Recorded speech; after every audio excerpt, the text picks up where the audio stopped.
Hello everyone, my name is Dr. Tan. I'm a doctor in traditional Chinese medicine, and today I have with me Dr. Master Caite Halley, a master in traditional Chinese medicine, and she completed the study in the US. So today we will discuss about the traditional Chinese medicine in the US. So please welcome Dr. Halley. Hi, how are you? My name is Caite, or Catherine, and I come from the US. I went to school in Austin, Texas at the Texas College of Traditional Chinese Medicine. Now they've changed their name. I think they're called the Texas Health and Science University. I graduated in 2011 with my master's degree and my bachelor's degree, and then I moved home to my home state of Kansas for about 5 years and ran a clinic there that was very successful.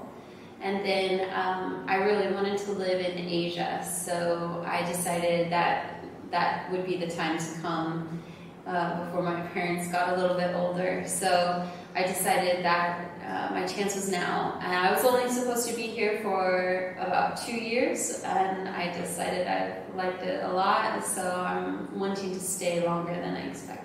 Wow, that's an interesting story. So,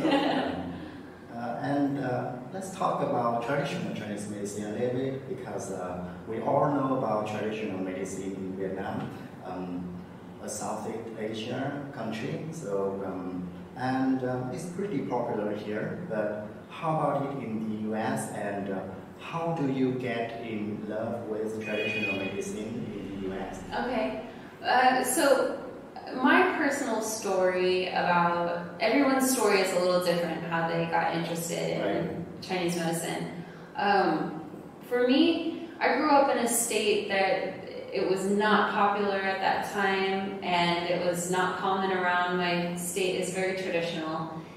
So I had never actually had acupuncture until I visited the school that I had chosen to go to.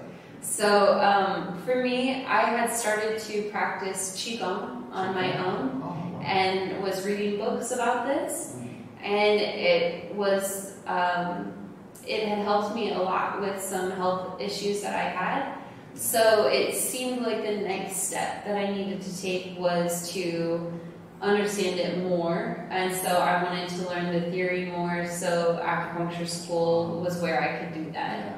So I found a school. There's no schools in Kansas, so I found a school that was somewhat close to my home, which was Texas. It's about 12 hours away, but in America that's kind of close to home, so so I chose there. I didn't really actually know a lot when I was going into it. I didn't know exactly what I was getting into, but it was very much destiny. And it's just like me. When I got involved in the University of Traditional Medicine, I didn't even exactly know what I will become, so what I will do in my career. That's exactly it, But time passed by, and I found more love with traditional medicine, and right now I feel like it's exactly for me. That's how I feel too. It's become a passion, and it feels like it just suits me just right. But I never thought it would happen. We call that destiny. Destiny, right? Yeah, that's right. Okay, so that's an interesting story. You got into some basic practice with Qigong, and you wanted to know more. Yeah, that's right. I can imagine that. Okay, so can you tell us a little bit about how to become a traditional Chinese medicine doctor in US? Yeah, so the rules are different per state. Okay, so we have federal rules that are rules for the whole country, but then each state has the ability to make its own rules. So every state is a little bit different. So like California is very rigid. I don't really know all their rules in California, but it is different. If I wanted to go home and practice in California, I would have to take new schooling. So I don't really know for every state.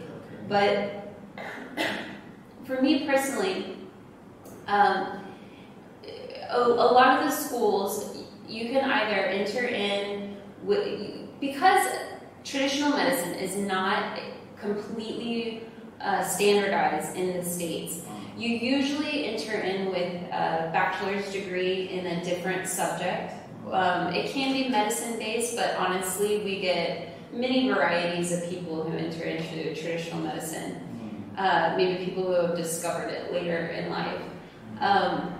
But for me, I knew kind of early, so I decided to change my plan. I was going to a state university for a different subject, and then I decided to switch to Chinese medicine. So I entered into my program after taking 60 credit hours, which is 2 years at a university. And then I tested out of certain science subjects. And so my story is a little bit different maybe than other people's stories. And so then you enter into the program. It's a 10-semester program. You can finish at an accelerated rate by going over summertime. So that's what a lot of people do. So it's a 5, we would call it an academic year. 2 semesters is 1 academic year. So it's a 5 academic year program, but most of us take it at an accelerated rate. And so we go over summertime, so we finish our... Yeah, it's like 3.5 years. Wow. So that's how I did it, because I wanted to get out of school and practice. It's interesting, because in Vietnam, we need to go through 6 years in university. And even after graduation, we need to complete some licenses, something like that. Yes. Certification, or you want to improve your specialty skills. You need to enter some course. Like a specialty program. Yeah. In America, it's like basically after you graduate, what ends up. So when you're in school, you do a year and Sorry, it's been a long time. You have to do 8 semesters of clinical observation and practice. And so you start in at that at typically your 2nd or 3rd semester. I can't remember. I'd have to check. And then you go in and you do observation, and then you do your clinicals. And before you graduate, you have to treat. I think for my school, you had to treat 450 patients. Oh, wow, that's a large number. That's a large number. Yeah. So you had to do this before you graduate. Then after. And complete your courses, of course. So then you graduate, and then from there you take the board tests. Now, once again, this is dependent on your state, but generally speaking for the whole country, we take the national certification, which is through a group called NCCAOM, and you have to take 4 modules of boards, herbs, anatomy and physiology, biomedicine, and then acupuncture. And so these are 4 different tests. Once you complete all 4, and you have your national certificate, you have your graduate degree, and then you have your state license, then you can practice legally. So I can imagine it's very critical to practice in the US.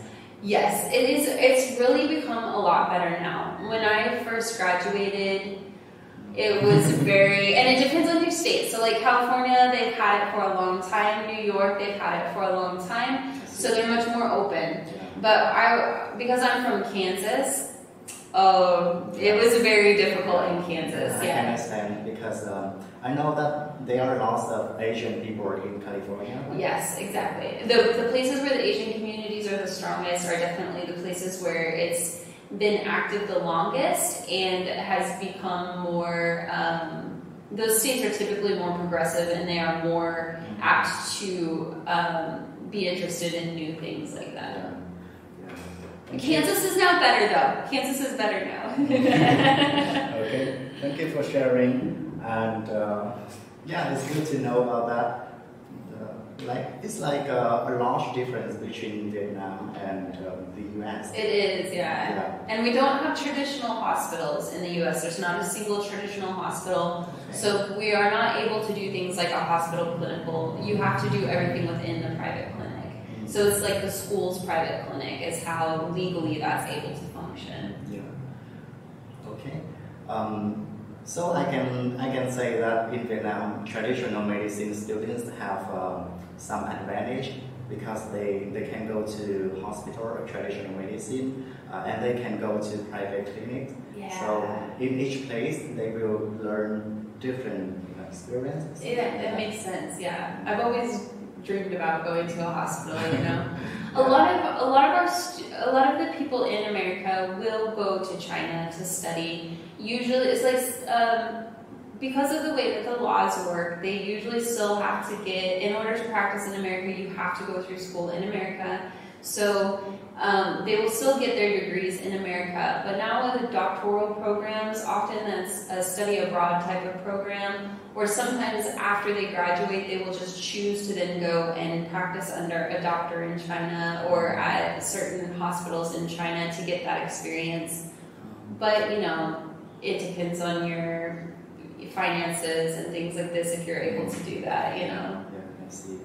Okay, so let's move on and talk about a little bit more about traditional Chinese medicine in the US. And I'm very curious about the history of traditional medicine in the US. Okay. So when did it begin and how's the process? Okay.